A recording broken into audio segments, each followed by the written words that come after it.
Sa punto pong ito, pag-usapan natin ang mga pinakabagong update patungkol sa mga programa ng administrasyon dito lamang sa Mr. President on the Go.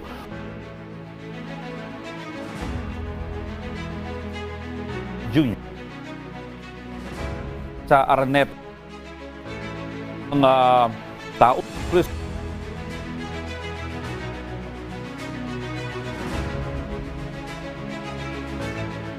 at palasyo. Sa gitna ng makukulay na ilaw at musika, ikinuwento ng Pangulo kung bakit napaka-espesyal ng Pasko para sa mga Pilipino. Kapag dumating na ianya yung buwan ng Setyembre, may mga ilaw na, parol at dekorasyon na sa mga tahanan ng mga Pilipino. Para sa kanya, hindi ito basta tradisyon. Ito'y patunay na malalim ang pagmamahal ng mga Pilipino sa pamilya at pagkakapit-bisig. Binigyan diin ng Pangulong Marcos Jr. na tuwing Pasko, daang-daang libong kababayan mula sa iba't ibang bahagi ng mundo ang umuwi at ang kanilang pamilya. Naniniwala po ang ating Pangulo na ang Pasko ay para sa hindi lang para sa mga bata, pero sa totoo lang anya, ang saya ng Pasko ay para sa lahat ng edad. Damaan niya ang saya ng Pasko basta't kapiling ang mga mahal sa buhay.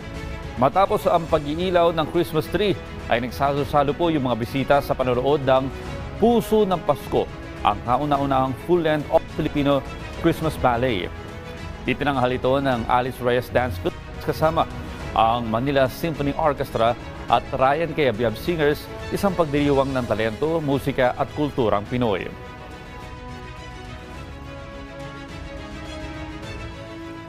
Ang mga premyo sa mga nagwagi sa ika-4 na taong Isang Bituin, Isang Mithiin Nationwide Parole Making Contest.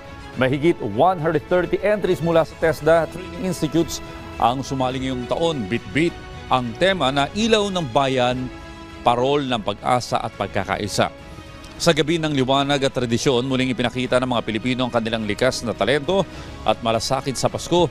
Isang pagpapatunay sa Pilipinas, hindi lang buwan ang tinitignan sa Pasko, kundi ang diwa nito na sumasalamin sa kulturang Pinoy.